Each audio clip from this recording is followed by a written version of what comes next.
pasien ini tadi sudah dibilang ya 10-15% itu adalah wanita pasca menopause ya. Dan gejala ini biasanya juga melaporkan adanya hubungan kekeringan dalam rongga mulut ya. Mulutnya kering atau biasa kita sebut dengan serostomia. Nanti akan dibahas dalam bab lain tentang serostomia ya. Kalau orang serostomia itu gejalanya juga biasanya mudah haus ya, sering haus. Kemudian ada juga perubahan sensasi rasa ya, penurunan persepsi terhadap rasa. Tadi seperti pahit, ada logam yang persisten ya, dan keluhannya biasanya berada pada lidah ya.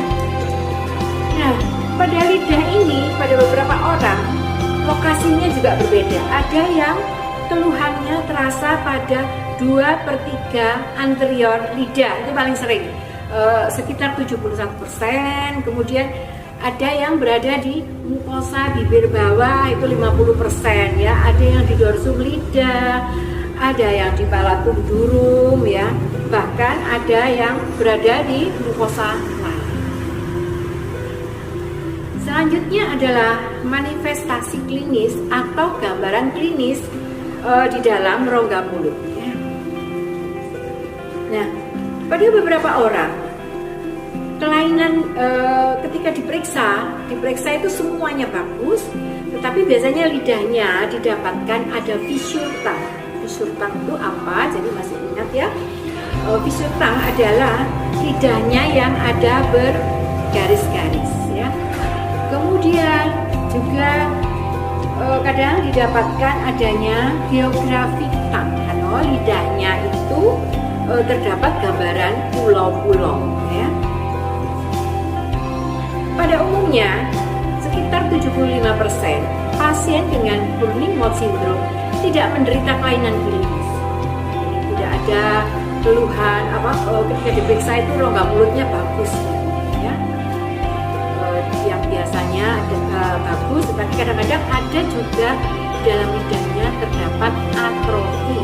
Atrofi itu ingat ya, atrofi itu adalah yang tidak normal ya. Nah, ketika sudah dilakukan pemeriksaan, maka perhatikanlah faktor lokal dan faktor sistemik. Faktor lokalnya yang kira-kira menyebabkan sakit itu apa sih? Misalnya coba dilihat, apakah ada ill-fitting danger. Jadi ill-fitting danger itu penggunaan gigi tiruan yang tidak pas ya. Ketika gigi tiruannya itu tidak pas, sudah nggak fix gitu ya, retensinya nggak bagus, dia akan menggeser-geser sehingga akan melukai mukosanya. Dan itu kalau mukosanya ada luka, pastinya akan terasa sakit atau mulut terbakar ya. Kemudian selain itu diperiksa, ada nggak di dalam mulutnya infeksi, ada nggak yang gigi berlubang, ada nggak inflamasi, ada nggak radangan, atau ada nggak stomatitis atau ulcerasi ya. Jadi karena keluhannya ada di lidah, maka pemeriksaan kita fokusnya ke lidah ya. Lidahnya ada nggak iritasi lokal, ada nggak iritasi mekanik ya. Kalau memang ada, maka itu harus dilakukan perawatan. Kemudian ada nggak di papila lidahnya itu terdapat atrofi. Kalau memang ada atrofi, maka biasanya pasiennya menderita diabetes mellitus ya. Dan itu yang harus dilakukan tata laksana. Kalau ada atrofi itu juga bisa menunjukkan adanya defisiensi nutrisi ya, atau mungkin ada suatu kekerasan ya. Jadi kalau ada seperti itu, kalau ditemui seperti itu, kita harus melakukan pemeriksaan penunjang tambahan. Kemudian Kemudian di dalam lidah kamu bisa dilihat ada nggak kotitan atau lidahnya yang selaput putih gitu ya. Kemungkinan itu ada oral candidiasis atau oral candidiasis. Nah, kalau memang oral candidiasis, maka yang putih itu adalah jaringan nekrotik, dan bila dikerok di bawahnya akan terdapat lapisan kemerahan ya. Nah, kalau memang ada itu yang menyebabkan mulut merasa terbakar ya. Kalau memang ada yang selaput putih itu, coba ditanyakan, apakah pasien mengkonsumsi antibiotik jangka panjang? Apakah pasien mengkonsumsi kortikosteroid jangka panjang? Kalau memang iya, kemungkinan itu penyebabnya ya. Kalau pada manula atau yang usia lanjut, kadang-kadang memang juga mudah ditemui infeksi jamur atau oral candidiasis ya.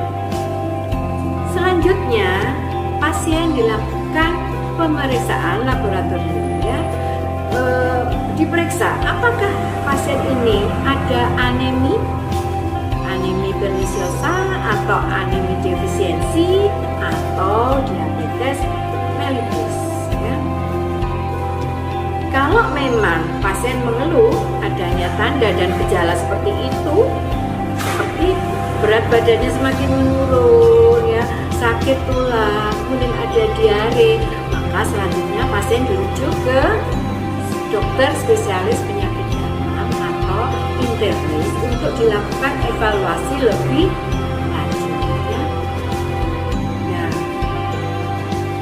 pada yang pasien yang tadi misalnya didapatkan fissure tang itu kadang-kadang beberapa pasien juga seringkali peka terhadap makanan yang kasar ya. Atau pasien dengan geografi tang itu kadang